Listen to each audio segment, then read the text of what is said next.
All right, we're gonna find out how much gold we lose from this. So this started out at 6.39. Wait, after sanding just the inside, it looks like I'm at 6.1. Let's cut the channel and see how much more we lose. Okay, we cut a 3mm wide, 1mm deep channel. Let's see how much this weighs. 4.38. I also collected this. Let's see how much I got back. Okay, looks like I was able to collect 1.06 back.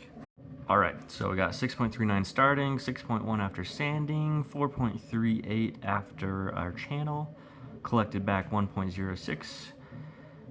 Ultimately, it cost me $58.72 to cut that channel. If you first want to place a $100 order on shopdreamwood.com with the comment YouTube Gold, I will throw this in their package. Thanks, guys.